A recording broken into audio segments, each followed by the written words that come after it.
Bulletin का आगाज करेंगे अफसोसनाक खबर से। बलूचिस्तान में कल रात से लापता आर्मी एविएशन हेलीकॉप्टर का मलबा मिल गया है। Core commander Quetta lieutenant general Sarfaraz Ali समेत 6 फौजी अफसर और जवान शहादत के अजीम मनसब पर फाइज हो गए। ISPR के मुताबिक फ्लड रिलीफ मिशन पर हेलीकॉप्टर को अंधोनाक हादसा खराब मौसम के बायस पेश आया। इस्लामाबाद से सुमेरा खान की रिपोर्ट। पाक फौज के 6 बहादुर अफसरान और जवानों ने अपनी जाने मादरे वतन पर वार दी। अस्करी तर्जुमान ने फौजी हेलीकॉप्टर के अलनाक हादसे में 12 कोर के कमांडर और उनके 5 साथियों की शहादत की तस्दीक कर दी। लेफ्टिनेंट जनरल सरफराज अली सैलाब ज़दगान की इमदाद के मिशन पर थे।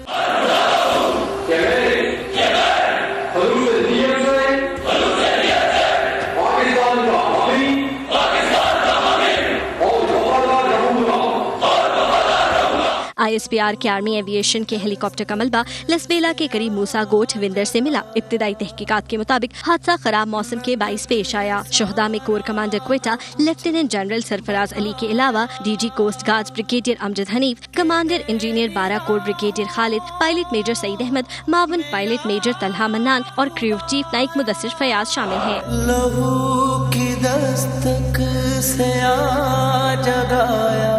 लेफ्टिनेंट जनरल सरफराज अली का ताल्लुक लाहौर से था। शहीद ने बेवा, एक बेटा, 2 बेटियां सोगवार छोड़ी हैं। ब्रिगेडियर अमजद हनीफ शहीद की मेजर जनरल के ओहदे पर तरक्की हो चुकी थी। उनका ताल्लुक रावलाकोट से। उनके सोगवारान में बेवा, एक बेटी और 2 बेटे शामिल हैं। ब्रिगेडियर मोहम्मद खालिद शहीद फैसलाबाद से ताल्लुक रखते थे। उनके पसमानदगान में बेवा, 3 बेटियां और 3 बेटे शामिल हैं। मेजर सईद अहमद का ताल्लुक लाड़काना से, एक बेटा और एक बेटी को सोगवार छोड़ गए। मेजर तलहा मन्नान 2 बेटियों के बाप थे। नाइक मुदस्सिर फयाज भी शादीशुदा और नारोवाल के रहने वाले थे। सदर मुमलिकत डॉक्टर आरिफ अलवी ने army chief general Qamar Javed Bajwa को टेलीफोन करके हेलीकॉप्टर हादसे पर अफसोस का इजहार किया। सदर मुमलिकत ने फौजी अफसरान और जवानों की शहादत पर गहरे रंजो गम का इजहार किया। सदर मुमलिकत ने शोहदा के लिए बुलंदी दर्जात की दुआ की और अहले खाना से हमदर्दी का इजहार किया। डॉक्टर आरिफ अलवी का कहना था कि कौम के बेटे सैलाब ज़दगान की इमदादी कार्रवाइयों में मसरूफ़ थे। शोहदा ने जाफिशानी से काम करते हुए जाम शहादत नोश किया। उन्होंने कहा कि बेलौस खिदमत के जज्बे से सरशार सपूत कौम के मोहसिन हैं। सदर ने दौरे गवादर के दौरान कोर कमांडर से मुलाकात और ब्रीफिंग का जिक्र करते हुए कहा कि उन्होंने लेफ्टिनेंट जनरल सरफराज अली को काबिल, ज़हीन और फ़र्ज़शनास अफसर पाया।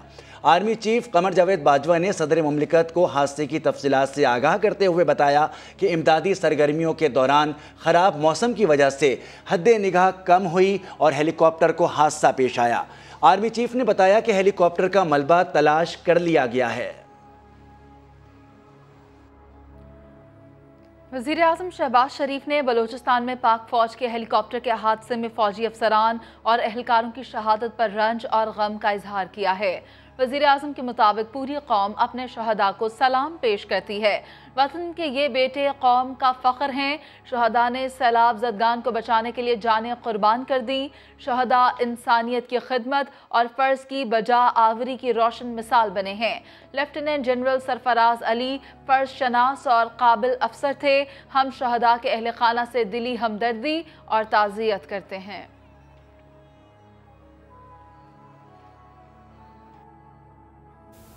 बलूचिस्तान में जाम शहादत नोश करने वाले शुहदा के लिए कौमी असम्बली में फातिहा ख़्वानी की गई। वज़ीर दिफ़ा ख्वाजा आसिफ कहते हैं कि इस मुल्क की बुनियादों में पाक फ़ौज के शुहदा का खून शामिल है। पूरी कौम सानहे पर सोगवार है। अल्लाह पाक लवाहिकीन को सब्र जमील अता फरमाए। कौम उन पे सब पे फ़ख्र करती है। हमें इस मौके के ऊपर हमारी अफवाज ने दहशतगर्दी के ख़िलाफ़, कौम की तमीर और तरक्की के रास्ते में जो कुर्बानियाँ पेश की हैं पिछले कई सालों में, आज पाकिस्तान के वजूद और पाकिस्तान का जो इस्तेकाम है उनमें इन तमाम शहीदों का, उसकी बुनियादों में खून शामिल है। सारी कौम जो है इस सानहे के ऊपर सोगवार है और मैं भी फातिहा पढ़ा है, दुआ गो हूँ कि अल्लाह ताला उनको लवाहिकीन को सब्र जमील अता फरमाए। और अहम खबर यहाँ पर शामिल करेंगे। चेयरमैन तहरीक इंसाफ इमरान खान की नाअहली के लिए इलेक्शन कमीशन में दरख्वास्त दायर कर दी गई है। चेयरमैन तहरीक इंसाफ इमरान खान की नाअहली के लिए इलेक्शन कमीशन में दरख्वास्त दायर की गई है और ये दरख्वास्त के हवाले से आपको बताएं कि अमन तरक्की चेयरमैन के मोहम्मद फ़ाइक शाह की जानिब से दरख्वास्त दायर की गई है। झूठा बयान हल्फी जमा करवाने पर इमरान खान को 62(1)F के तहत नाअहल किया जाए, इसमें यह इस्तदा की गई है। इमरान खान से बतौर MNA और वज़ीर आज़म हासिल की गई तमाम मरात वापस ली जाएँ। दरख्वास्त में ये भी कहा गया है फैसल वाडा के केस में भी झूठा बयान हल्फी जमा करवाने पर उनको नाअहल किया गया। नाअहली के साथ फैसल वाडा को तमाम मरात कौमी ख़जाने में जमा करवाने का हुक्म दिया गया था। दरख्वास्त में इमरान खान को पार्टी चेयरमैनशिप से भी हटाने की इस्तदा की गई है। एक मरतबा फिर आपको बताएंगे, चेयरमैन तहरीक इंसाफ इमरान खान की नाअहली के लिए इलेक्शन कमीशन में दरख्वास्त दायर की गई है। दरख्वास्त अमन तरक्की चेयरमैन के मोहम्मद फ़ाइक शाह की जानिब से दायर की गई है। झूठा बयान हल्फी जमा करवाने पर इमरान खान को 62(1)F के तहत नाअहल किया जाए। दरख्वास्त में ये इस्तदा की गई है। इमरान खान से बतौर MNA और वज़ीर आज़म हासिल की गई तमाम मरात वापस ली जाएँ। फैसल वाडा के केस में भी झूठा बयान हल्फी जमा करवाने पर उनको नाअहल किया गया था और तमाम मरात कौमी ख़जाने में जमा करवाने का हुक्म दिया गया था। दरख्वास्त में इमरान खान को पार्टी चेयरमैनशिप से भी हटाने की इस्तदा की गई है। चेयरमैन तहरीक इंसाफ इमरान खान की नाअहली के लिए इलेक्शन कमीशन में दरख्वास्त दायर कर दी गई है। आपको ये भी बताएं कि इस दरख्वास्त में इस्तदा की गई है कि इमरान खान से तमाम मरात वापस ले ली जाएँ। यहाँ आपको बताते चलें कि चेयरमैन तहरीक इंसाफ इमरान खान की नाअहली के लिए इलेक्शन कमीशन में दरख्वास्त दायर कर दी गई है और चेयरमैन तहरीक इंसाफ इमरान खान की नाअहली के लिए इलेक्शन कमीशन में दरख्वास्त जो है वो दायर की गई है। अमन तरक्की चेयरमैन मोहम्मद फ़ाइक शाह की जानिब से ये दरख्वास्त दायर की गई है। झूठा बयान हल्फी जमा करवाने पर इमरान खान को 62(1)F के तहत नाअहल किया जाए, इसकी इस्तदा की गई है। इमरान खान से बतौर MNA और वज़ीर आज़म हासिल की गई तमाम मराआत भी वापस ली जाएं, ये कहा गया है। दरख्वास्त में फैसल वाडा के केस में भी झूठा बयान हल्फी जमा करवाने पर उनको नाअहल किया गया था। नाअहली के साथ फैसल वाडा को तमाम मराआत कौमी ख़जाने में जमा करवाने का हुक्म भी दिया गया था। दरख्वास्त में इमरान खान को पार्टी चेयरमैनशिप से हटाने की इस्तदा की गई है। इसी पर बात करेंगे, नदीम मलिक साहब हमारे साथ मौजूद हैं। जी नदीम मलिक साहब, फौरी तौर पर हुकूमत ने इस पर हिकमत अमली तय कर ली है और अब हमने देखा कि दरख्वास्त गुजार भी सामने आ गए हैं जिन्होंने इस्तदा की है। कैसे देख रहे हैं आप तमाम तर मामले को? दो चीजें जी, एक तो इलेक्शन कमीशन में दरख्वास्त गई है 62(1)F की, वो तो किसी न किसी स्टेज पे अदालतों में डाली जानी है क्योंकि इलेक्शन कमीशन ऑफ पाकिस्तान ने जो मिस डिक्लेरेशन करार दिया है वो सादिक और अमीन वाला जो आइन के अंदर सवाल है वो अब उठ जाना है, वो किसी स्टेज के ऊपर किसी अदालत के अंदर इसको देखना पड़ेगा। लेकिन दूसरी जो हुकूमत की जानिब से हमारे वो उस्मान खान ने खबर फाइल की है कि ECL के ऊपर नाम डालने के ऊपर गौर किया जा रहा है। कोशिश करनी चाहिए कि ऐसी किसी चीज को अवॉइड किया जाए जब तक कि मामला हतमी तौर पर सुप्रीम कोर्ट की स्टेज से गुजर नहीं जाता। तनाव बढ़ाने से फायदा नहीं होगा क्योंकि मामला पहले बहुत संजीदा है। ममनुआ फंडिंग का मामला है जिसके ऊपर एक बाकायदा इलेक्शन कमीशन ने बहुत धांसू किस्म का तफसीली ऑर्डर जारी कर दिया और हुकूमत को हदायत भी जारी कर दी है। तो हुकूमत को अब अपनी तहकीक करके एक डिक्लेरेशन देना है और वो सुप्रीम कोर्ट के सामने जाना है। तो तब तक नाम मेरे ख्याल में गुरेज करना चाहिए ECL पे डालने पे। ECL वाला मामला जो है सियासी कशीदगी की तरफ ले जाता है, तो ये तो एक लीगल मैटर है, उसको लीगली सॉर्ट आउट हो जाने दें तो बहुत अच्छा होगा। मामला संजीदा है क्योंकि पाकिस्तानी कानून के अंदर आप ये लिखा हुआ है पॉलिटिकल पार्टीज एक्ट के अंदर कि किसी गैर मुल्की कंपनी से, किसी गैर मुल्की नेशनल से, किसी गैर मुल्की हुकूमत से फंडिंग नहीं ले सकते। और PTI के केस में ये तीनों शिकें वायलेट हुई हैं और साथ मिस डिक्लेरेशन वाली जो क्लॉज है, मिस डिक्लेरेशन का मामला 62(1)F पे आ जाता है। तो मामला पहले ही बहुत संजीदा है, इसको जाने दें कोर्ट की स्टेज के ऊपर तो देखें कोर्ट क्या कहती है इसके ऊपर। नदीम मलिक साहब, सुबह से ही ये मामला जो है वो हाईलाइट हुआ है और मुख्तलिफ रहनुमा भी गुफ्तगू कर रहे हैं। कहीं PTI के अपने रहनुमा हैं तो कहीं तलाल चौधरी ने भी गुफ्तगू की है। अगर बात करें फ़ारूक हबीब की तो वो कहते हैं हमें एक नोटिस मिला है जिसका हम भरपूर जवाब दे देंगे। लेकिन दूसरी जानिब हम ये देख रहे हैं, कहा जा रहा है 8 साल से जो है कानून का सहारा लेकर ये लोग झूठ बोलते रहे हैं और ये भी कह रहे हैं कि अब जो फैसला आ गया है उससे आपका मुँह काला हो गया, उसको तस्लीम कर लें। तो अब PTI का रद्द अमल इस पर होगा क्या? पीटीआई सियासी तौर पर जो भी बयानियां बनाने की कोशिश करे, जो हनीफ अब्बासी केस के अंदर सुप्रीम कोर्ट ऑफ पाकिस्तान ने अपने ऑर्डर के अंदर हुक्म लिखवाया हुआ है, वो ये मामला था कि फॉरेन फंडिंग के ऊपर अगर इलेक्शन कमीशन ऑफ पाकिस्तान एक कॉम्पिटेंट अथॉरिटी है, वो फैसला लेती है तो उसका इतलाक होगा, फिर आप सुप्रीम कोर्ट में आइए। ये सुप्रीम कोर्ट कह चुकी है, तो इलेक्शन कमीशन ने आज फैसला दे दिया है और उसी फैसले की रोशनी में और साथ ये जो लॉज हैं हमारे पाकिस्तानी कवानीन है, उनकी रोशनी में हुकूमत को हदायत भी दी है कि आप फर्दर एक्शन इसके ऊपर आप करिए, कार्रवाई करिए।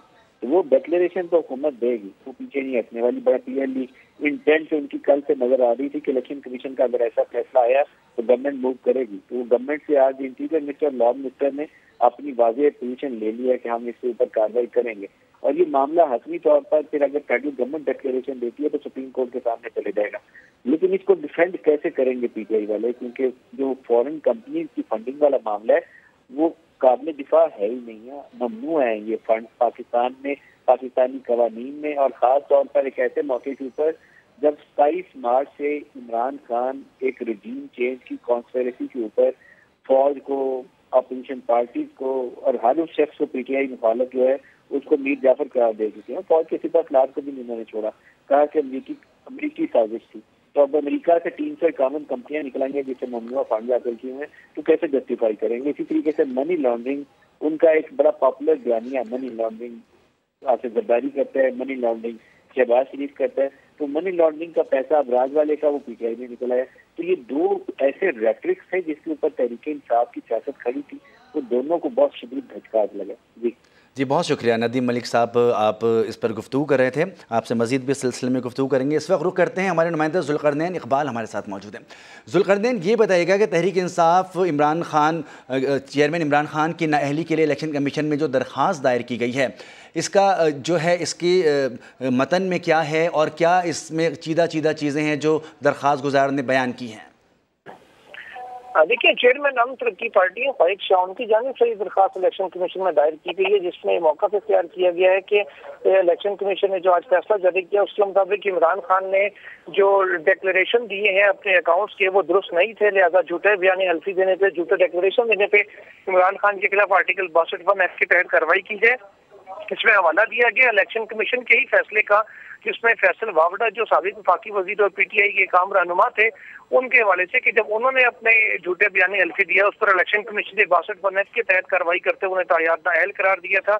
ऑल्दो कि उनकी सुप्रीम कोर्ट में भी दरखास्त पेंडिंग है, लेकिन उनको किसी किस्म को स्टे ऑर्डर नहीं मिला हुआ और इलेक्शन कमीशन का फैसला अभी तक इनफील्ड है, ये दरखास्त में लिखा गया। साथ ही साथ ये भी सदा की गई है क्योंकि अब ये पीटीआई 2008 से ही फॉरेन फंडेड पार्टी डिक्लेयर की गई है, इसलिए इमरान खान के उस वक्त के जो सर्टिफिकेट्स हैं उनकी बुनियाद पर उनको उन तारीखों से नाअहल करते हुए उसके बाद बतौर एमएनए और बतौर वज़ीर-ए-आज़म जो तमाम मराहत उन्होंने ली हैं वो तमाम मराहत उनसे वापस ली जाए और कानून के मुताबिक इमरान खान के खिलाफ जो कार्रवाई है उसको आगे बढ़ाया जाए और इमरान खान को सियासत के लिए तायाद नाअहल करार दिया जाए आर्टिकल 62 के तहत। ये सदाए दरखास्त में की गई है। ठीक है जुल्करनैन, आप अपडेट करते बहुत शुक्रिया आपका। हमारे साथ नदीम मलिक साहब भी मौजूद थे, आपका भी बहुत शुक्रिया। पाकिस्तान तहरीक इंसाफ पर ममनुआ फंडिंग का इल्ज़ाम साबित हुआ। इलेक्शन कमीशन ने पीटीआई को बैरून मुल्क से मिलने वाली फ़ंड्स को गैर कानूनी करार दे दिया। कमीशन ने तहरीक इंसाफ को ममनुआ फ़ंड्स जब्त करने से मुताल्लिक़ शोकॉज नोटिस भी जारी कर दिया। इमरान खान को गलत बयान हल्फी जमा कराने का भी मुर्तकिब ठहराया गया है। फैसले की मज़ीद तफसीलात इस्लामाबाद से जुल्करनैन इकबाल की इस रिपोर्ट में। इलेक्शन कमीशन ने बड़े मुकदमे में बड़ा फैसला सुना दिया। तहरीक इंसाफ ममनुआ गैर मुल्की फंडिंग हासिल करने वाली जमात करार। अकबर एफ बाबर के पीटीआई पर नाजायज फंड्स लेने के इल्जाम साबित हो गए। चेयरमैन पीटीआई के फंड्स दुरुस्त होने का सर्टिफिकेट गलत निकला।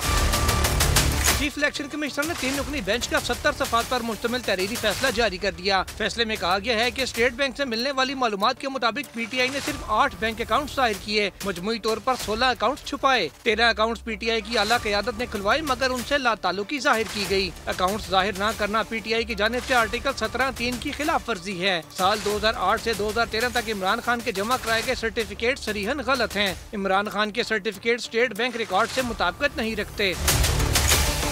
फैसले में 351 गैर मुल्की कंपनियों और 34 अफराद से मिलने वाली फंडिंग को ममनुआ करार दिया गया है। इनमें वोटन क्रिकेट, ब्रिस्टल सर्विसेज के अलावा अमेरिका, ऑस्ट्रेलिया और कनाडा से मिलने वाली फंडिंग भी शामिल है। इलेक्शन कमीशन ने PTI को शो कॉज नोटिस जारी किया है कि क्यों न ये तमाम फंड जब्त कर लिए जाएं। 3 रुकनी बेंच ने इलेक्शन कमीशन को हुक्म दिया है कि वो कानून के मुताबिक इकदाम करे और ममनुआ फंडिंग का केस वफाकी हुकूमत को भिजवा दे। साफ चली शफाफ चली का नारा लगाकर सियासत में आने वाली पाकिस्तान तहरीके इंसाफ कितनी साफ थी, इलेक्शन कमीशन के वाज़ेह हो गया। कैमरा और रिपोर्टिंग टीम के साथ जुल्कर इकबाल, समा, इस्लामाबाद। फवाद चौधरी ने इलेक्शन कमीशन के फैसले को PTI के लिए कामयाबी करार दे दिया। कहते हैं कि हुकूमती इत्तेहाद के गुब्बारे से हवा निकल गई। इलेक्शन कमीशन ने भी तस्लीम कर लिया है कि फ़ौरन फंडिंग नहीं थी। उन्होंने मुतालबा किया है कि बाकी जमातों की फंडिंग भी आवाम के सामने लाई जाए। मज़ीद सुनते हैं। एक और कामयाबी है आज पाकिस्तान तहरीके इंसाफ की। इन्होंने हवा बनाया था, वो निकल गया इस इलेक्शन कमीशन ने, जिससे हमें कोई तवक्को ही नहीं थी। सच्ची बात है, ये भी इसी नतीजे पे पहुंचे हैं कि फॉरेन फंडिंग नहीं थी, फॉरेन फंडिंग नहीं थी। 16 अकाउंट्स हैं, उनका PTI से जो था वो इमरान खान के डायरेक्ट लिंकेज में नहीं है। कन्फिस्केशन को भी हम चैलेंज करेंगे। ये फैसला आज का दुरुस्त नहीं है। जो 16 अकाउंट्स जो खुले हैं जिनमें पैसे हैं वो सब्सिडरी अकाउंट्स हैं। PTI पाकिस्तान की वाहिद जमात है जो प्रॉपर पब्लिक फंडिंग करती है। बाकियों ने सेठ रखे हुए हैं। हम अब भी ओवरसीज पाकिस्तानी पर ही रिलाय करेंगे अपनी फंडिंग के लिए। नामंजूर.com तहरीक के लिए हमने फंडिंग की है। 5-6 दिनों में हमें 47 करोड़ रुपया इकट्ठा हुआ। खतरा PMLN और पीपल्स पार्टी को है जो आज अवाम में निकल, बेचारे बर्गर तो बाहर खड़े होकर खा नहीं सकते, बाकी उन्होंने क्या सियासत करनी है। PTI का आपने कर लिया, अब हम आपसे उम्मीद रखते हैं कि आप जल्द से जल्द बाकी जमातों की फंडिंग लोगों के सामने लेके आएंगे। राइट लेफ्ट छोड़ दें, इलेक्शनों में चलें। अगर किसी पाकिस्तान के अवाम को फैसला करने दें हुकूमत किसका हक है। ये रोने धोने से कुछ नहीं होना। वज़ीर दिफा ख्वाजा आसिफ का कहना है कि माल के मामले में इमरान खान भोला नहीं है, उसके हाथ हमेशा दूसरों की जेब में ही रहे हैं। अयाज सादिक के हमरा प्रेस कॉन्फ्रेंस में उनका मजीद क्या कहना था, आइए सुनते हैं। के मामले में इमरान खान भोला नहीं है,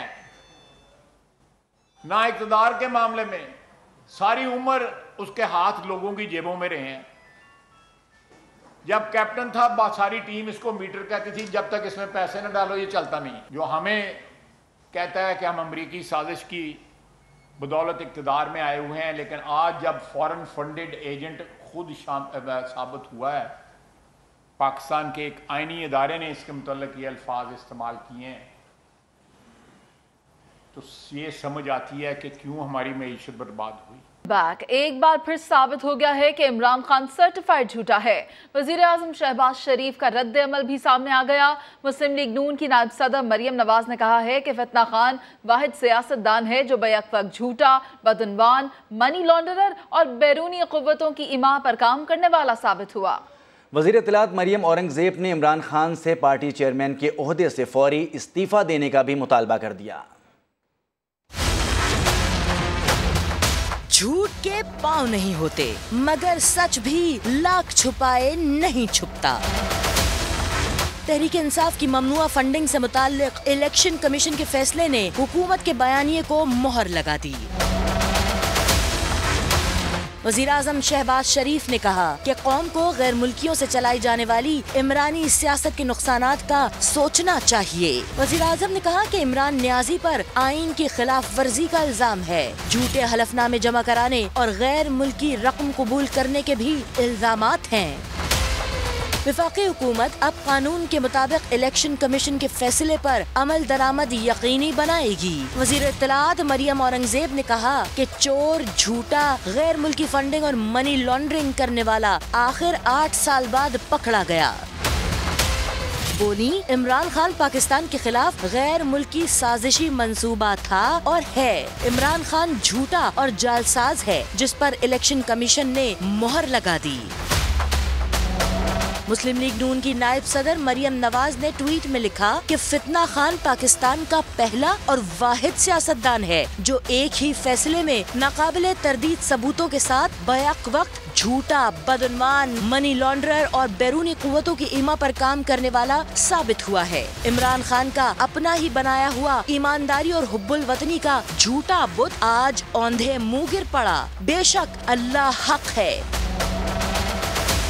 मरियम नवाज का कहना था कि कौम को गुलामी से निजात का भाषण देने वाला खुद बैरूनी ताकतों का गुलाम साबित हुआ। सारा पैसा मुल्क में फितना, फसाद और बर्बादी के लिए खर्च करता रहा। इस गैर मुल्की एजेंट को पाकिस्तान की तरक्की को रोकने और सी पैक के खात्मे के लिए लॉन्च किया गया था। इलेक्शन कमीशन के फैसले के खिलाफ इस्लामाबाद हाई कोर्ट में पटिशन दायर करेंगे। पीटीआई रहनुमा असद उमर का ऐलान। बोले, ऐसा लगता है फैसला 6 साल पहले लिखा गया था। 2 पटिशन दायर करेंगे, एक तौहीन अदालत का, दूसरा फैसले के खिलाफ। पीटीआई रहनुमा ने इल्जाम लगाया कि इलेक्शन कमीशन पीडीएम का ज़ेली इदारा बन चुका है। ये ऐसे लगता है कि ये फैसला आज से 6 साल पहले लिखा गया था। इंशाअल्लाह ताला कल या परसों जो है इस्लामाबाद हाई कोर्ट के अंदर हम इसको पटिशन करके चैलेंज भी कर देंगे। इन 2 मुख्तलिफ पटिशन फाइल की जाएंगी।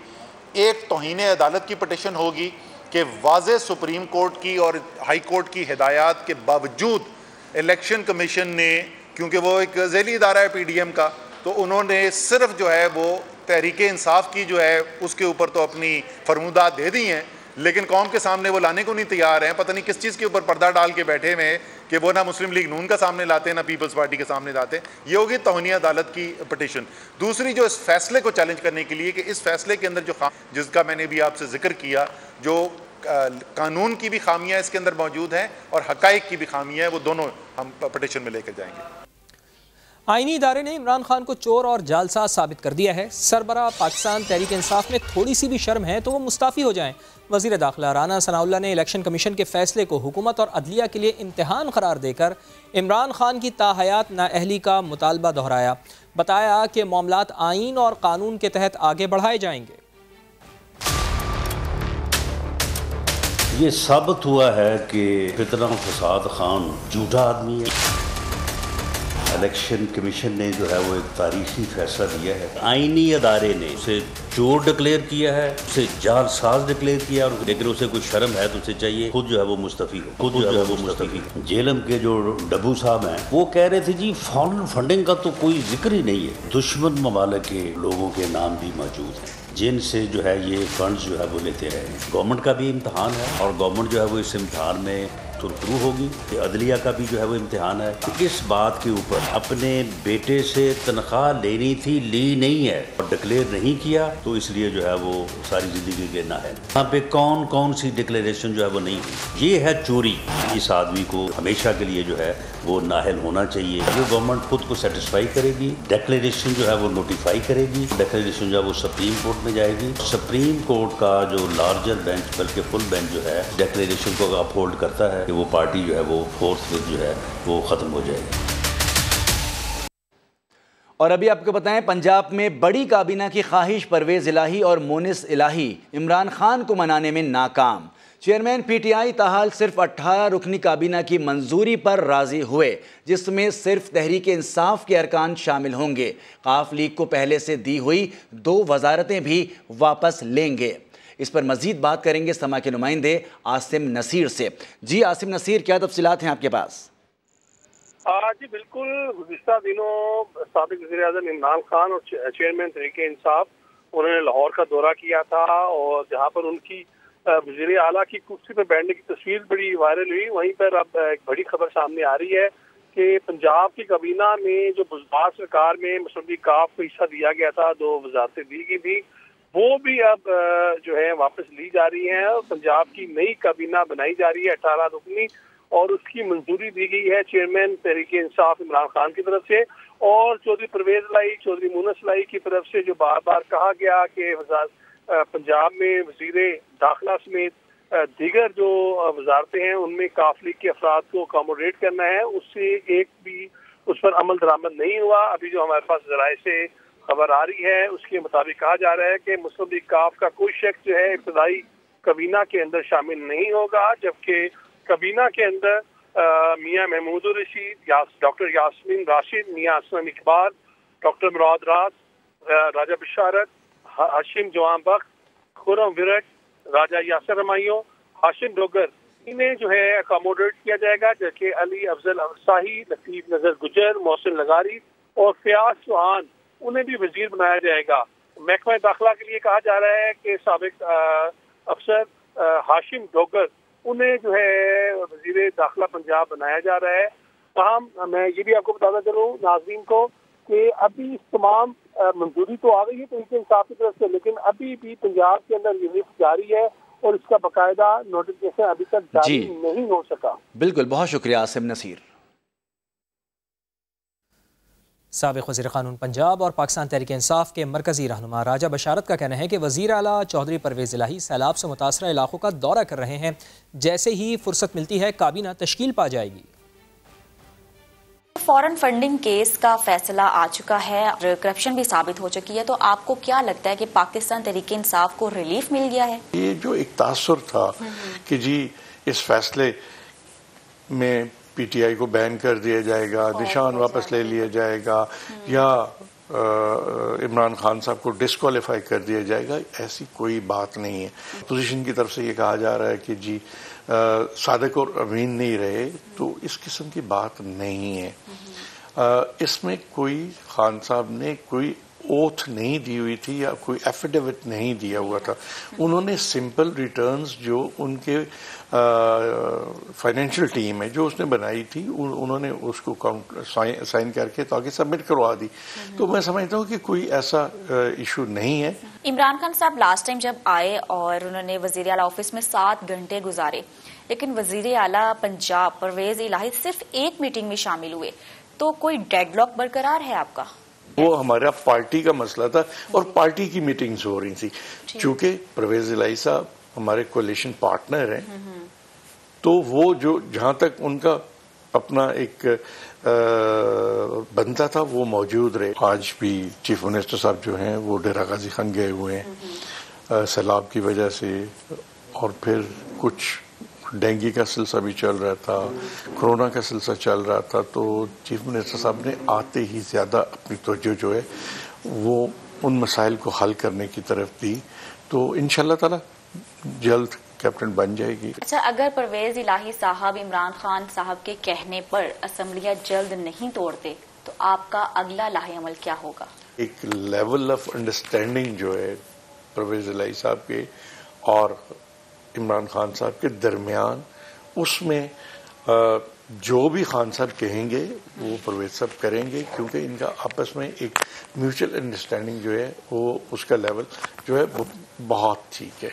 अच्छा, अगर सियासी इंतकाम की बात की जाए राजा साहब, तो गुज़िश्ता रात जो नज़ीर चौहान साहब की गिरफ्तारी अमल में लाई गई है, तो उस पर्चे में तो पीटीआई के भी कई ऐसे लोग नामजद थे जो उसमें थे, तो वाई ओनली नज़ीर चौहान? किसी शख्स के खिलाफ FIR दर्ज हो जाती है ना, तो उसको फिर इजी नहीं लेना चाहिए। जिस तरह उन्होंने फायरिंग की थी, एक बंदा जख्मी भी हुआ था, वो बंदा हॉस्पिटल में एडमिट भी रहा, तो he has been taking things lightly. I think PTI के लोगों के खिलाफ भी थी, तो उन्होंने शायद बेल बिफोर अरेस्ट करवा ली हो, इन्होंने ना करवाई हो, लेकिन इनको अरेस्ट उसी केस में किया गया है, और चूंकि इनकी अरेस्ट हो चुकी है, तो सो इसलिए मैं फिर वसूख से ये बात कह सकता हूँ कि ये उसमें वांटेड थे और इन्होंने बेल नहीं करवाई हुई थी।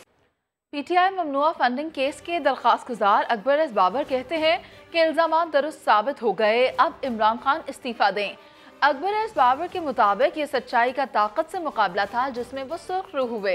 इलेक्शन कमीशन ने तस्दीक कर दी कि पीटीआई ने गैर मुल्की कंपनियों से फंडिंग ली। आज के फैसले ने नजरिया जरूरत को दफन कर दिया। ये एक बहुत बड़ा फैसला है। मैं समझता हूँ कि पाकिस्तान तहरीक इंसाफ को दोबारा उनके जो नजरियाती कारकुन है उनके हवाले किया जाए। इमरान खान को इस्तीफा देना चाहिए। इसको अब कोई इसकी वजह नहीं है कि ये इस्तीफा ना दे। ये मुकाबला था सच्चाई का ताकत के साथ, इसमें हम सुरखरू हैं। इलेक्शन कमीशन ने आज मेरे तमाम इल्जामात की तस्दीक कर दी। इलेक्शन कमीशन ने ये तस्दीक की कि गैर मुल्की कंपनियों ने पाकिस्तान तहरीक इंसाफ की फंडिंग की है। इलेक्शन कमीशन ने ये तस्दीक की कि जो अकाउंट्स थे पीटीआई ने वो खुफिया रखे। ये बहुत तारीखी फैसला है जिससे ये फाशिज्म जो है इसके सामने बंद बांधा गया है कि आप जो मर्जी धमकी दे दे, आप जो मर्जी फैशिस्ट हरबे इस्तेमाल करे, डेमोन्स्ट्रेट करे, आईनी इदारों की तस्दीक करे, आईनी इदारों को कमजोर करने की कोशिश करे, उसके बावजूद इदारे मुतज़ल्ज़ल नहीं होंगे। आज का फैसला जो है इसने नजरिए जरूरत को दफन कर दिया है। सादिक और अमीन कौन हैं? नून लीग ने बता दिया। इलेक्शन कमीशन के फैसले पर रद्द-ए-अमल देते हुए शाहिद खाकान अब्बासी का कहना है, इमरान खान पाकिस्तान का सबसे बड़ा चोर, पीटीआई सबसे बड़ी चोर जमात है। मुसद्दिक मलिक बोले, पता चल गया कि गैर मुल्की फंडिंग लेने वाला एजेंट है या सियासी जमातें। खुर्रम दस्तगीर ने कहा, सादिक और अमीन का दावा करने वाले का हलफ झूठा निकला। इलेक्शन कमीशन का फैसला आते ही लीगी रहनुमा मैदान में आ गए। असल सादिक और अमीन कौन है, तहरीक इंसाफ को बता दिया। शाहिद खाकान अब्बासी ने पीटीआई को चोर जमात और इमरान खान को सबसे बड़ा चोर करार दे दिया। इमरान खान वो जमात जो पिछले उनकी सियासत ही इस बात पर है कि दूसरे चोर हैं। ये साबित हो गया कि इस मुल्क में सबसे बड़ा चोर इमरान खान, सबसे बड़ी चोर जमात पीटीआई है। मुसद्दिक मलिक बोले, गैर मुल्की एजेंट कौन है, फैसले से साबित हो गया। कानून कहता है कि आप किसी गैर मुल्क से, किसी गैर मुल्की काबीना के मेंबर से, किसी सियासी जमात से पैसे नहीं ले सकते। ये 2 मिलियन पाउंड किसने लिए? वफाकी वजीर तवानाई खुर्रम दस्तगीर ने कहा, सादिक और अमीन का हलफनामा झूठा निकला। जो दावा कर रहा था कि पाकिस्तान की अदालत आलिया ने उसे सादिक और अमीन करार दिया है, वो झूठा और खयानत करने वाला साबित हो गया। अयाज सादिक ने कहा, अब घेरा तंग होगा, पाकिस्तान के इदारे इन पर मजबूत हाथ डालेंगे। पिछली नैब तो सोई हुई थी, अब वाली नैब ने जो केसेस इन्होंने बंद करने के लिए रेकमेंड किए थे, नहीं हुए थे, वो भी इंशाल्लाह खुलेंगे। तो अब घेरा तंग होगा। लीगी रहनुमाओं का कहना था, इलेक्शन कमीशन का फैसला आ गया है, अब कानून और आइन के मुताबिक कार्रवाई होगी। तहरीक इंसाफ ने 2 ऐसे अकाउंट्स छुपाए जो इमरान खान के दस्तखत से खोले गए थे। इन अकाउंट्स में करोड़ों रुपए की लेन देन हुई। इलेक्शन कमीशन के फैसले में 13 ऐसे पाकिस्तानी बैंक अकाउंट्स का भी तस्करा है जो खोले तो पीटीआई की सीनियर क़यादत ने थे, मगर बाद में उनसे लाताल्लुकी का इजहार कर दिया गया। इस्लामाबाद से असलम खोकर की रिपोर्ट। पीटीआई ने कराची के 4, पेशावर और इस्लामाबाद के 3, लाहौर के 2 और क्वेटा के 1 अकाउंट से लाताल्लुकी का इजहार किया। शहर इक़्तिदार के 2 अकाउंट्स को छुपाए रखा, जिनमें एक फॉरेन करेंसी और दूसरा करेंसी में था। ये अकाउंट्स चलाने के अहल अफराद में इमरान खान के अलावा सरदार अजहर तारिक, कर्नल रिटायर्ड यूनुस अली रजा और सैफुल्लाह खान न्याजी शामिल थे। फॉरेन करेंसी अकाउंट में $51,750 का लेन देन हुआ। दूसरे अकाउंट्स में 8 करोड़ 68 लाख रुपए जमा कराए, 8 करोड़ 41 लाख रुपए निकलवाए गए। लाहौर का 1 अकाउंट मियां महमूद रशीद और दूसरा मियां फारूक ऑपरेट करते रहे। इन अकाउंट्स में 3 करोड़ 55 लाख रुपए आए और 3 करोड़ 12 लाख रुपए निकलवाए गए। कराची में 2 अकाउंट इमरान इस्माइल, नजीब हारून और समर अली खान के नाम एक सीमा ज़िया चलाती थी। 1 अकाउंट की तफसील साने 27 दिसंबर की हंगामा आराई में जाया हो गई। चारों अकाउंट्स में मजमूई तौर पर 5 करोड़ से जायद रकम जमा हुई और 4 करोड़ 70 लाख रुपए से जायद निकलवाई गई। पेशावर के 3 में से 2 अकाउंट्स असद कैसर चला रहे थे। क्वेटा का अकाउंट खुलवाने वालों में कासिम सूरी भी शामिल थे। तहरीक इंसाफ ने इस्लामाबाद के जिन 3 अकाउंट से लाताल्लुकी का इजहार किया, इनमें से एक का टाइटल पीटीआई डिजास्टर फंड था। अकाउंट इमरान खान के दस्तखत से खोला गया। इसमें 3 करोड़ 30 लाख से जायद रकम आई, 2 करोड़ 63 लाख रुपए निकलवाए गए। लाहौर में पीटीआई नेशनल कैंपेन ऑफिस के नाम से बैंक अकाउंट भी था। इसमें 74 करोड़ 93 लाख रुपए जमा हुए और 69 करोड़ 88 लाख रुपए इस्तेमाल किए गए। पीटीआई ने इस अकाउंट को जाहिर किया, न ही इसकी तफसीलात इलेक्शन कमीशन को दी। तहरीक लब्बाइक पाकिस्तान के सरबराह हाफिज साद रिजवी ने कहा है कि इमरान खान ना पहले सादिक और अमीन था और ना आज है। फॉरेन फंडिंग केस में तहरीक इंसाफ को फेवर दी गई है। शो कॉज नोटिस तो उसी दिन दे देना चाहिए था जब पहली ट्रांजैक्शन हुई। उनका कहना था कि तहरीक लब्बाइक अपनी शनाख्त के साथ इलेक्शन में उतरेगी। मजीद जानते हैं मोहसिन बिलाल से। बताइएगा मोहसिन इस बारे में। जी बिल्कुल, तहरीक लब्बैक पाकिस्तान के सरबराह हाफिज साद हुसैन रिजवी हमारे साथ मौजूद थे। इनसे मुल्की ताज़ा तरीन सूरत हाल और ख़ास तौर पर जो फॉरेन फंडिंग केस का फ़ैसला आया है तहरीक इंसाफ के हवाले से, उस पर बात करेंगे। हमें तो ये यकीन है कि ये फ़ैसला नहीं है, ये फेवर दी गई है पीटीआई को और जमात को। हमारा इलेक्शन कमीशन देता है एक रूल्स, उसके मुताबिक देखा जाए तो ये जमात 1 मिनट के लिए भी नहीं ठहरनी चाहिए। लेकिन अब देखें कि उसको इतनी बड़ी फेवर दी गई है और 8 साल कौम उनको एक बत्ती के पीछे लगाया गया और उसके बाद ये आकर बताया गया जी इनको शौकाज तो इनको पहले दिन भेजना चाहिए था, जब जिस दिन ये केस रजिस्टर्ड हुआ या जिस दिन की ट्रांजैक्शन हुई थी पहली। तो ये तो बिल्कुल एक कौम के साथ मजाक किया गया। इलेक्शन कमीशन ने कहा जी कि इन्होंने जो हल्फनामा जमा करवाया है वो जाली है, वो झूठा है। तो आपको लगता है इमरान खान सादिक को अमीन है? देखें जी, वो सादिक को अमीन न कल था न आज है। तहरीक लब्बैक पाकिस्तान क्या किसी बड़ी सियासी जमात के साथ इत्तेहाद के साथ जाएगी इलेक्शन में, सीट एडजस्टमेंट, या आप अकेली अपनी शनाख्त बरकरार रखेंगे?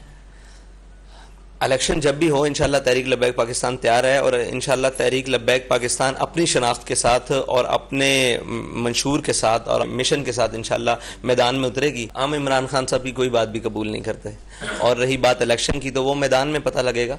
और अब खबर शामिल करेंगे, पाकिस्तान में पोलियो फिर से सर उठाने लगा। मुल्क के 7 बड़े शहरों के सीवरेज में पोलियो वायरस की तस्दीक हो गई है। तफसीलात जानते हैं समा के नुमाइंदे अरहम खान से। जी अरहम खान, कौन कौन से शहर ऐसे हैं जहां से पोलियो वायरस की तस्दीक हुई है सीवरेज से?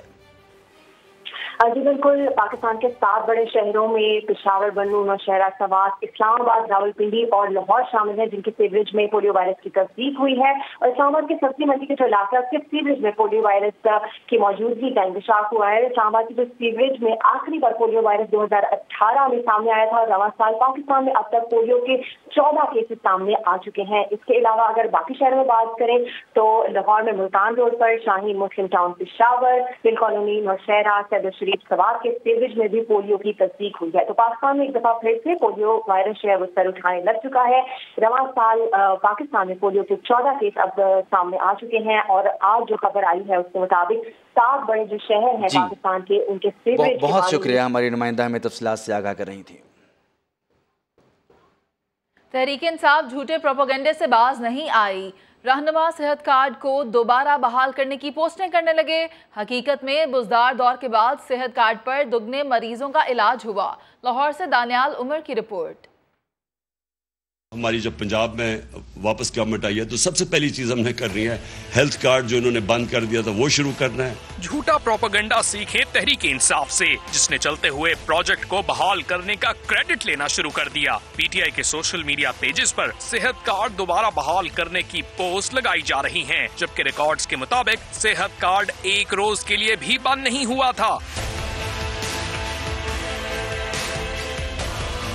सिर्फ लाहौर के सरकारी और निजी अस्पतालों के इदाद-ओ-शुमार ने जाली प्रोपेगेंडे का पोल खोल दिया। सेहत कार्ड के रिकॉर्ड के मुताबिक लाहौर में बुजदार दौर में मरीजों की तादाद कम रही, जबकि गुज़श्ता 3 माह में लाहौर में मरीजों के दाखिलों में इजाफा हुआ। सरकारी रिकॉर्ड के मुताबिक बुजदार दौर में 84,000 जबकि हमजा दौर में 1,60,000 मरीजों का सेहत कार्ड पर इलाज हुआ। सिर्फ लाहौर की बात करें तो जनवरी में 19,000, फरवरी में 27,000 मरीजों का सेहत कार्ड पर इलाज हुआ। हमजा दौर में अप्रैल में 37,000, मई में 38,000, जून में 44,000 से ज्यादा मरीजों का इलाज हुआ।